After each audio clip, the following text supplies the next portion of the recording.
Você já se perguntou por que algumas civilizações desapareceram misteriosamente da história, como se tivessem sido apagadas do mapa? Ou por que o nome de certos reis, cidades e até eventos de guerras aparecem escritos em um livro uns séculos antes de acontecerem? E se eu te dissesse que existe um livro antigo, tão antigo quanto os impérios que ele descreve, mas que dentro dele existem textos que não apenas falam de fé, mas descrevem o futuro, com uma precisão que desafiaria até os mais céticos? Será que tudo isso é coincidência? Ou há algo muito maior sendo revelado, nas entrelinhas daquilo que muitos chamam de escritura sagrada?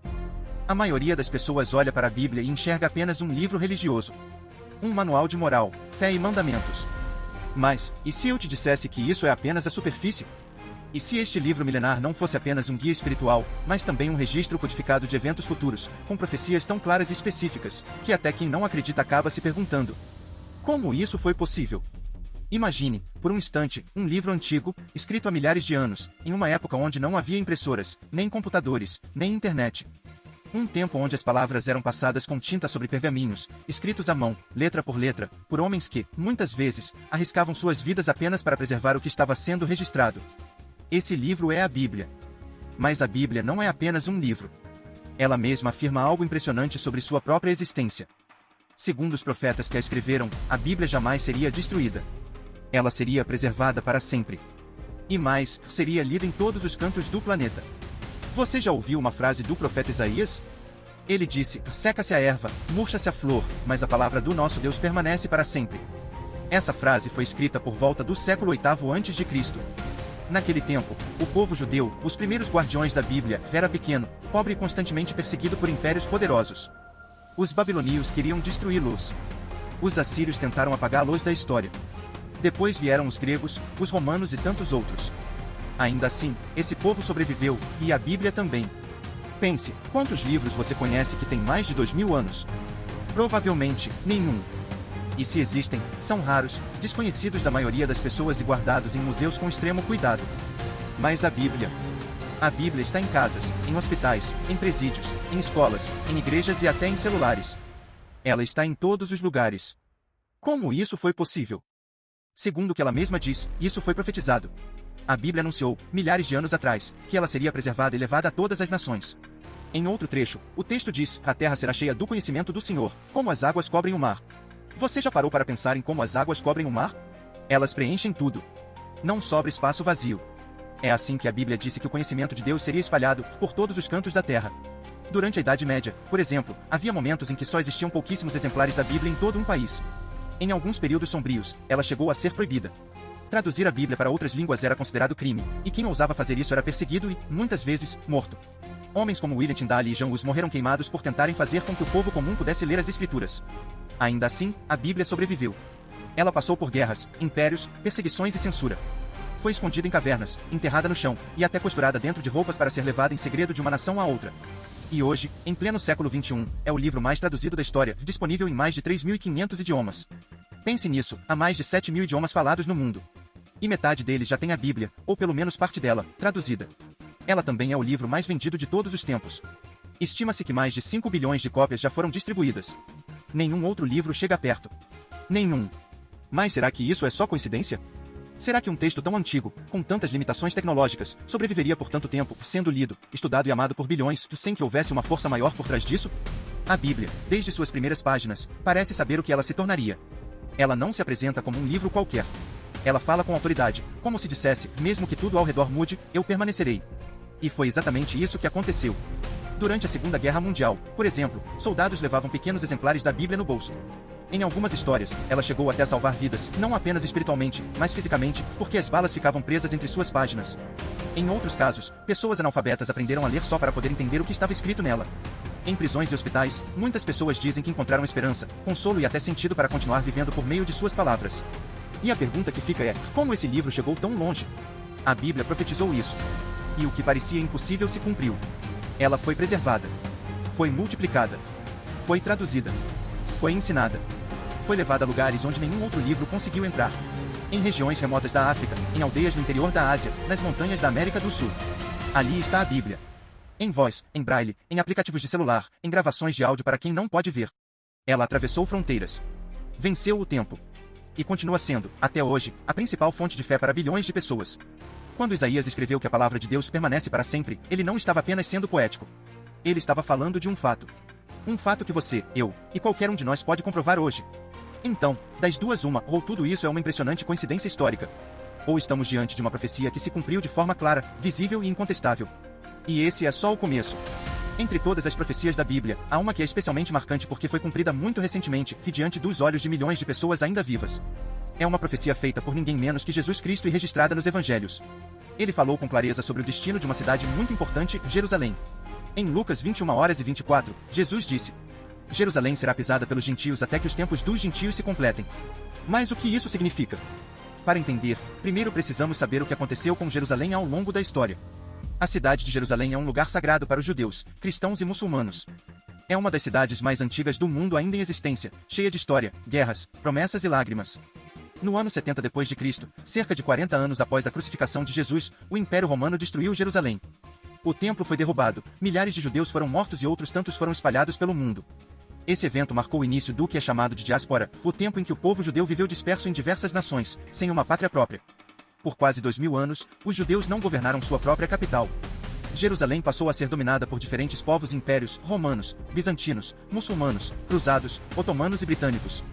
Durante todo esse tempo, a cidade era, de fato, pisada pelos gentios, ou seja, controlada por povos que não eram judeus. Mas Jesus havia dito que isso não duraria para sempre. Segundo suas palavras, haveria um tempo determinado para os gentios dominarem Jerusalém. E, quando esse tempo chegasse ao fim, Jerusalém voltaria a estar sob o controle do povo judeu. E foi exatamente isso que aconteceu, no ano de 1967. Durante a Guerra dos 6 Dias, um conflito entre Israel e países vizinhos, como Egito, Síria e Jordânia, os soldados israelenses conquistaram Jerusalém Oriental, que incluía a Cidade Velha, local onde estavam o Muro das Lamentações, o Monte do Templo e outros lugares sagrados. Pela primeira vez em quase 2000 anos, Jerusalém estava novamente sob controle do povo judeu. Esse evento histórico não passou despercebido. Imagens de soldados chorando diante do Muro das Lamentações rodaram o mundo. Foi um momento emocionante, não só para Israel, mas também para muitos cristãos e estudiosos da Bíblia. E o mais impressionante? Teólogos e estudiosos já haviam previsto essa data antes mesmo de ela acontecer, com base em outra profecia, a de Daniel. No livro de Daniel, capítulo 8, verso 14, lemos: Até 2300 tardes e manhãs, e o santuário será purificado. Mas o que isso quer dizer? Mais uma vez, precisamos usar a chave da profecia bíblica, um dia representa um ano. Então, 2300 dias proféticos equivalem a 2300 anos reais. A pergunta então é, quando esse período começou? Muitos estudiosos concordam que o ponto de partida é o ano 334 a.C., um momento marcante nas visões de Daniel, relacionado com o início do domínio dos impérios que oprimiriam Jerusalém e profanariam um santuário. Se somarmos 2300 anos a partir de 334 a.C., e lembrando que não existe o ano zero, chegamos exatamente ao ano 1967 d.C., o mesmo ano em que Jerusalém voltou ao controle dos judeus. Vale lembrar que o Estado de Israel foi fundado em 1948, depois da Segunda Guerra Mundial.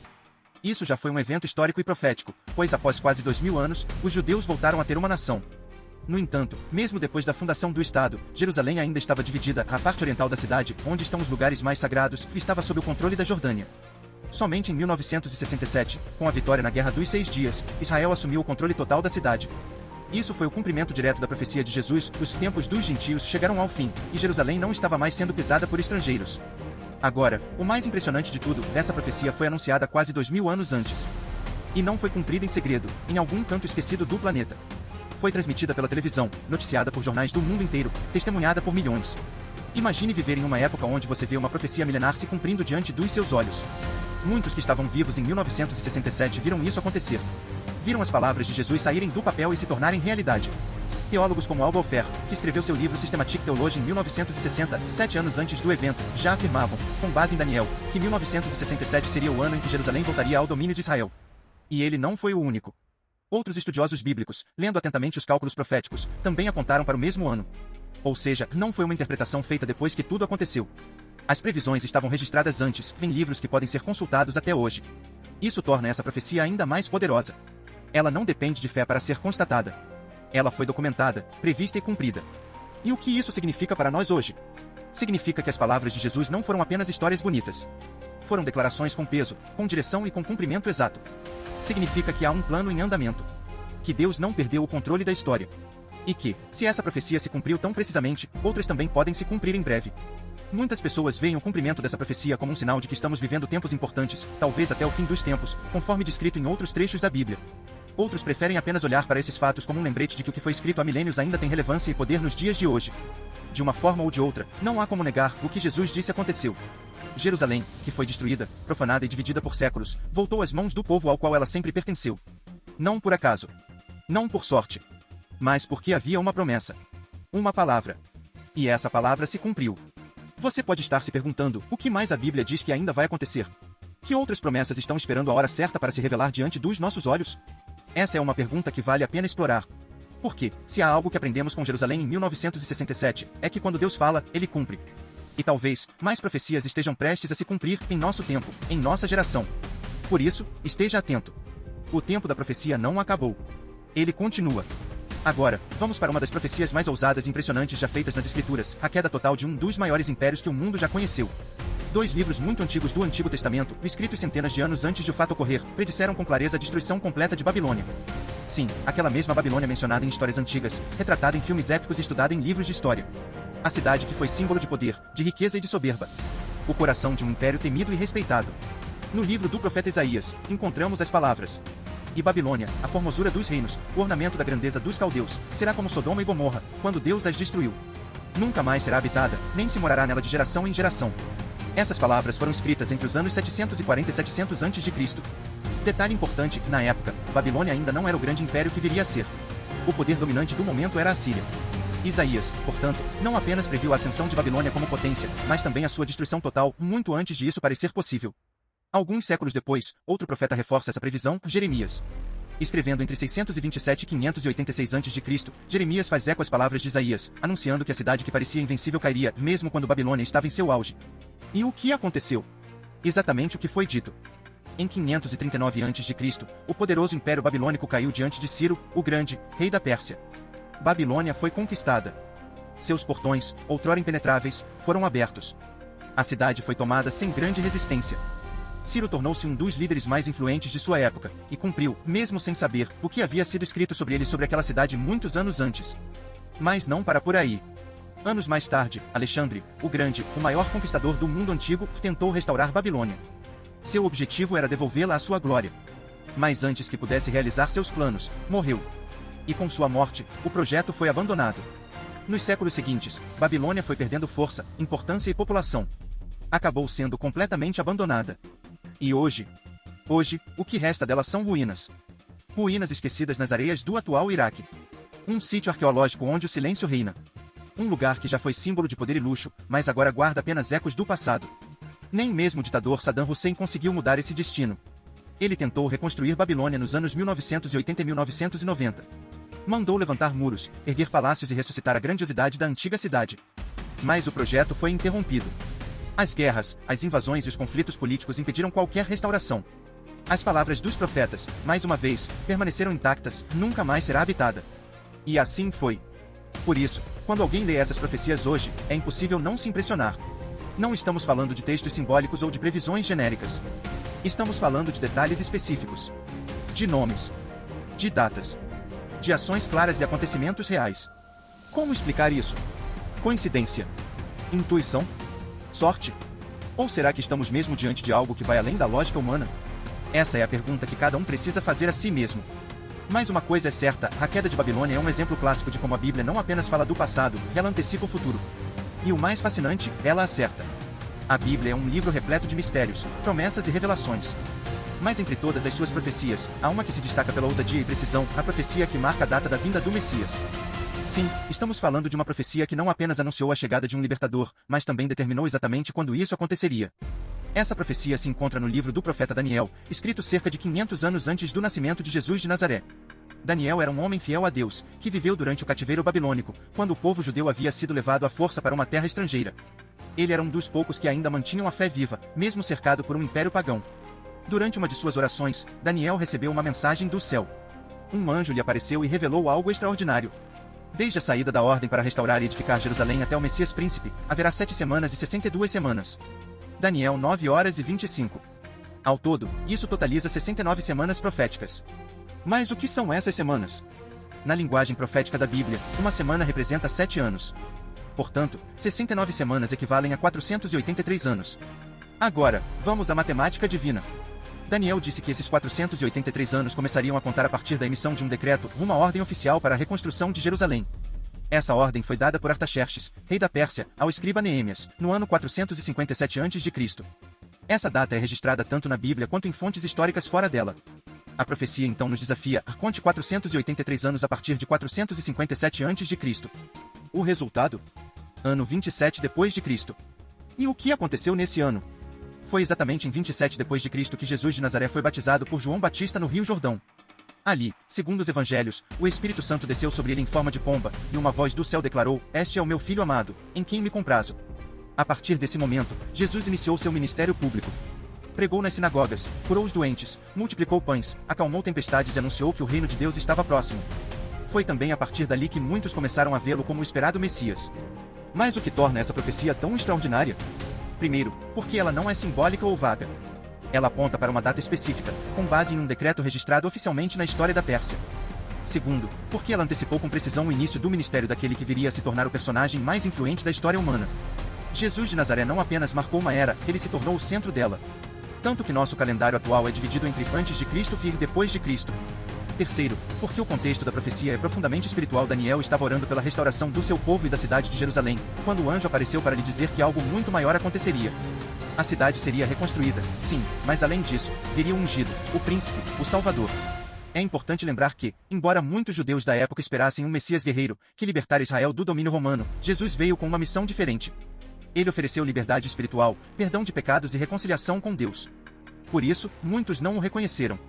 Mas o cumprimento da profecia é inegável. A data foi cumprida. O ministério começou. E o mundo nunca mais foi o mesmo. Os evangelhos relatam que multidões o seguiam. Uns buscavam cura, outros esperança, e alguns apenas queriam ouvir suas palavras cheias de autoridade. Ele ensinava com uma clareza e profundidade que desafiavam os líderes religiosos. Falava do reino de Deus com simplicidade, usava parábolas, acolhia os marginalizados e confrontava os hipócritas. Seu ministério durou cerca de 3 anos e meio. E de acordo com a mesma profecia de Daniel, na metade da 70ª semana, ou seja, após esses 3 anos e meio, o Messias seria cortado. E depois das 62 semanas será cortado o Messias, mas não por si mesmo, Daniel 9:26. E foi o que aconteceu. Jesus foi traído, julgado injustamente, condenado e crucificado. Morreu não por suas próprias faltas, mas por amor à humanidade. Morreu em favor de todos, judeus e gentios, ricos e pobres, religiosos e pecadores. Mas essa parte da profecia fica para outro momento. O que nos impressiona hoje é que, em meio ao cativeiro, exilado de sua terra, Daniel escreveu com fé sobre um futuro tão distante e ainda assim precisamente verdadeiro. Hoje, 2000 anos depois, ainda vivemos sob o impacto dessa vinda. Igrejas são fundadas, vidas são transformadas, nações inteiras carregam os frutos desse ministério. E tudo começou em um ano anunciado séculos antes. Você pode acreditar que isso é coincidência. Pode achar que é sorte. Ou pode refletir sobre a possibilidade de que há, sim, um Deus que guia a história com propósito e precisão. A profecia de Daniel é um lembrete poderoso de que o tempo, para Deus, não é um mistério. Ele vê o fim desde o começo. Ele anuncia antes que aconteça. E quando ele diz que algo vai acontecer, acontece. Essa profecia não apenas revelou a chegada do Messias. Ela revelou que a história da humanidade estava prestes a mudar para sempre. Entre as muitas profecias impressionantes da Bíblia, há uma que fala de um dos personagens mais famosos da história, Alexandre, o Grande. O que torna essa profecia especial é que ela foi escrita muito antes dele nascer, e mesmo assim descreve sua vida e o que aconteceria após sua morte com uma precisão surpreendente. Essa profecia está no livro do profeta Daniel, capítulo 8. Daniel era um homem fiel a Deus que viveu há mais de 2500 anos. Mesmo vivendo no exílio, longe de sua terra natal, ele manteve sua fé e foi usado por Deus para revelar coisas grandiosas, inclusive o futuro de grandes impérios. Em uma das visões que teve, Daniel viu algo curioso. Ele viu um carneiro com 2 chifres sendo atacado por um bode que vinha do ocidente. Esse bode tinha um chifre grande entre os olhos, e se movia com tanta força que derrotava tudo o que via pela frente. Mas, em certo momento, esse chifre se quebrou, e em seu lugar surgiram 4 outros chifres menores. Essa visão pode parecer estranha à primeira vista, mas a própria Bíblia nos ajuda a interpretá-la. Em Daniel 8:21-22, está escrito: "O bode peludo é o rei da Grécia, e o grande chifre entre seus olhos é o primeiro rei." O chifre que foi quebrado e os 4 que surgiram no lugar representam 4 reinos que surgirão desse mesmo império, mas que não terão o mesmo poder. Ou seja, o bode representa o Império Grego. O grande chifre é Alexandre, o primeiro e mais poderoso rei da Grécia. E quando esse chifre se quebra, é a morte de Alexandre. Os 4 chifres que surgem no lugar são os 4 generais que dividiram o império depois que ele morreu. Vamos entender melhor como tudo isso aconteceu. Alexandre, o Grande nasceu no ano 356 a.C., na Macedônia, uma região da Grécia. Desde jovem, mostrou grande habilidade para liderar, planejar e lutar.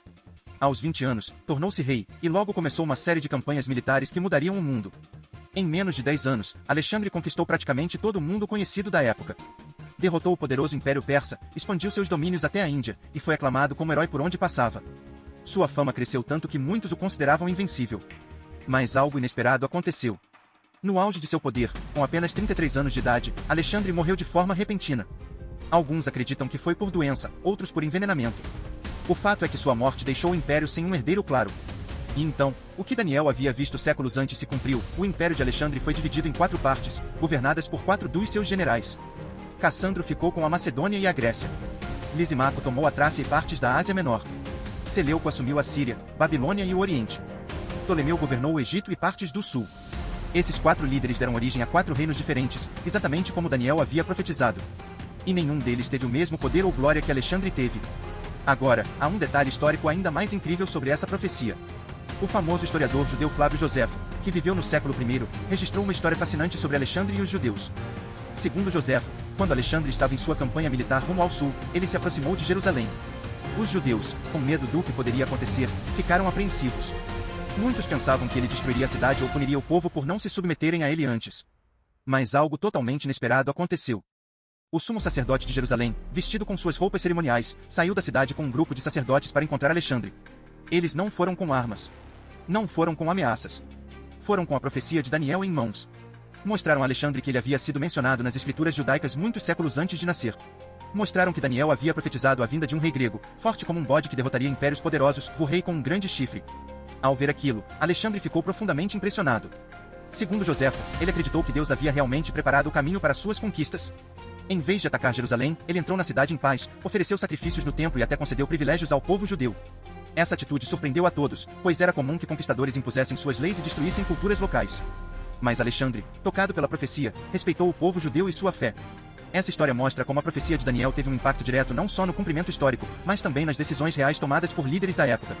Agora, vamos recapitular o que torna essa profecia tão poderosa. Foi escrita cerca de 200 anos antes de Alexandre nascer. Descreve com detalhes a ascensão rápida do rei grego. Fala da morte precoce desse rei, representada pelo chifre quebrado. Afirma que o império seria dividido em 4 partes, o que realmente aconteceu.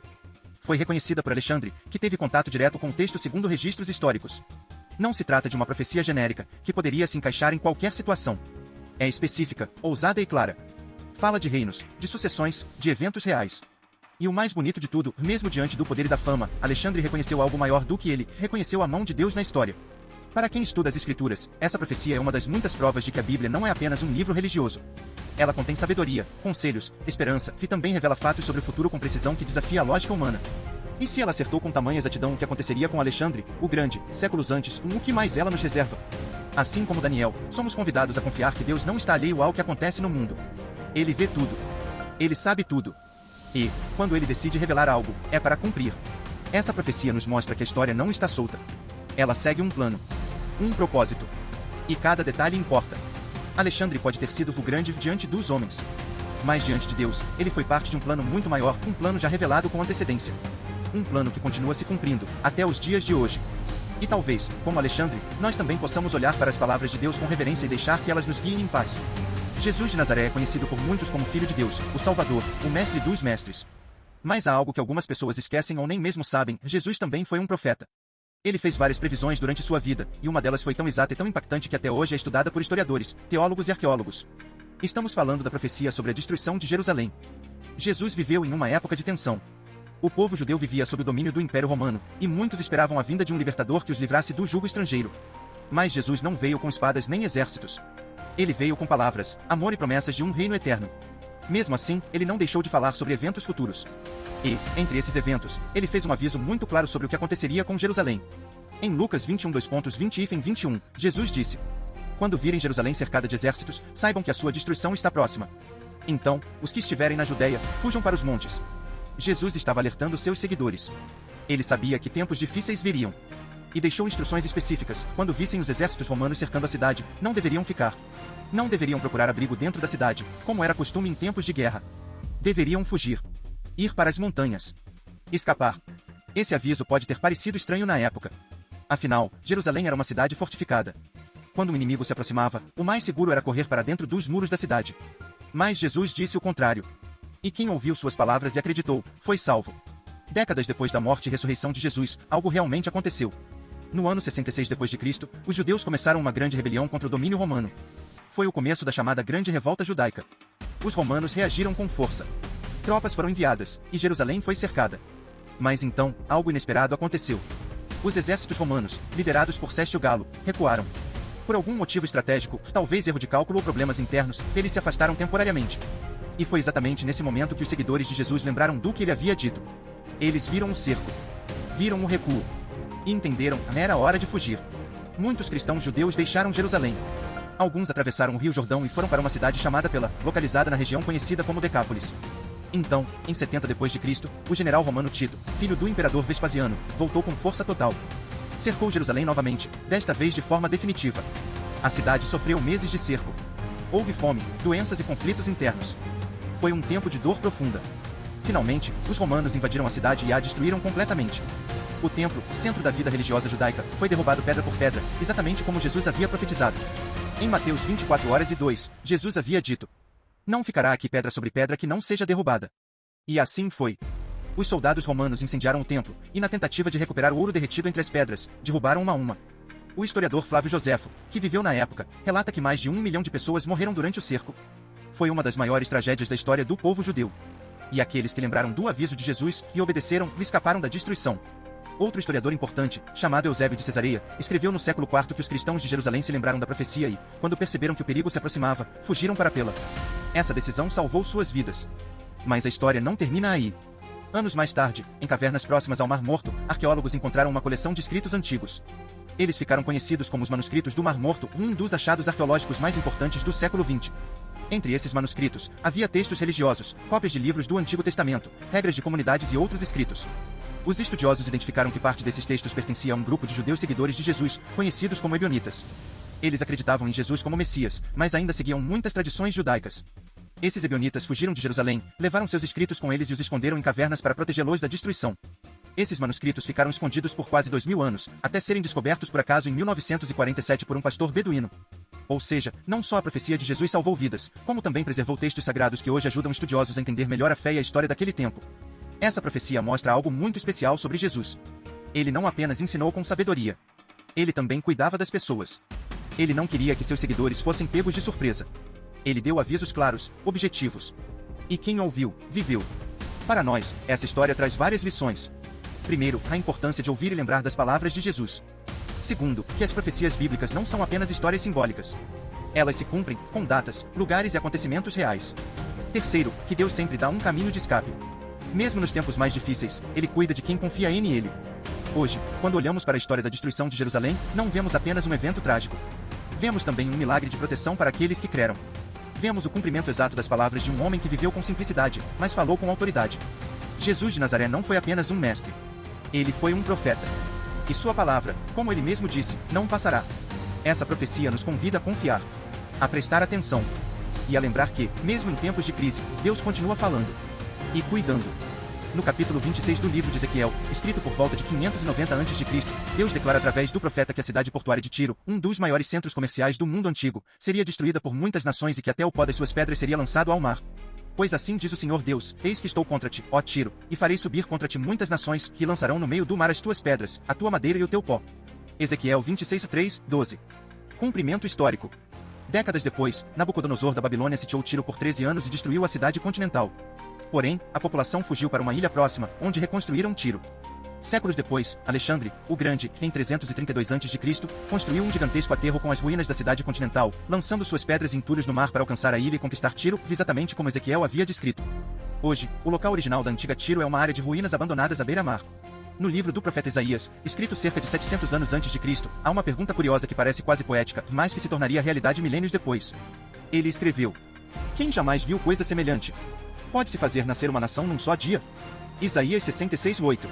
Na época, essa pergunta era apenas um desafio retórico, algo impensável. Como poderia uma nação inteira surgir de uma vez, como num piscar de olhos? Povos crescem aos poucos, territórios são conquistados com guerras ou tratados longos, e governos se formam com o tempo. Mas Isaías, inspirado por Deus, viu algo diferente, um nascimento súbito, uma nação ressurgindo como num único dia. E essa profecia se cumpriu de forma literal em 14 de maio de 1948. Após quase 2000 anos de dispersão, período conhecido como diáspora, quando os judeus foram espalhados por todo o mundo após a destruição de Jerusalém pelos romanos, o povo judeu viveu como estrangeiro em diversas nações, enfrentando perseguições, preconceitos e tragédias, incluindo o terrível Holocausto durante a Segunda Guerra Mundial. Mas então, após muito esforço político, apoio internacional e negociações, chegou o dia. Em 14 de maio de 1948, David Ben-Gurion, líder judeu, declarou oficialmente a criação do Estado de Israel. E naquele mesmo dia, os Estados Unidos e outras nações reconheceram um novo país. Foi algo nunca antes visto, uma nação moderna nasceu em apenas 24 horas, com um povo que havia sido espalhado pelo mundo inteiro. E tudo isso, exatamente como Isaías havia questionado séculos antes. Uma pergunta profética, com um cumprimento histórico. O mais impressionante é que não estamos falando apenas de um momento político. Estamos falando do cumprimento de uma promessa milenar. Muitos judeus ao longo dos séculos oraram, sonharam e esperaram pelo dia em que poderiam voltar à sua terra. O renascimento de Israel foi mais do que um ato diplomático, foi um momento profundamente espiritual para milhões de pessoas. Hoje, Israel é uma nação vibrante, com cidades modernas, tecnologia de ponta e um povo que continua a preservar suas tradições milenares. Mas tudo isso começou num único dia, o dia em que Isaías viu acontecer muito antes de qualquer outra pessoa imaginar. A profecia de Isaías nos lembra que, mesmo quando tudo parece perdido, Deus pode restaurar, reunir e renovar uma história inteira. Às vezes, o impossível acontece exatamente como foi prometido. E agora que você conheceu algumas das profecias mais impressionantes da Bíblia, e como elas se cumpriram com detalhes quase inacreditáveis, talvez reste uma pergunta no ar. Se tudo isso aconteceu exatamente como foi anunciado, o que mais ainda está por vir? As profecias bíblicas não são apenas histórias do passado. Elas são sinais, lembretes de que há um plano maior, de que a história da humanidade não está ao acaso. Tudo tem propósito. Tudo tem tempo. Se tantas previsões se tornaram realidade, em detalhes, datas e fatos históricos, talvez seja a hora de olhar para as escrituras com outros olhos, com atenção, com reverência e com esperança. Porque talvez, só talvez, a próxima profecia a se cumprir esteja prestes a acontecer e você fará parte dela. Se este vídeo tocou você, compartilhe com alguém que também precisa conhecer essas verdades. E claro, deixe seu like, se inscreva no canal e ative o sininho para não perder os próximos vídeos sobre profecias, história e fé. Até a próxima!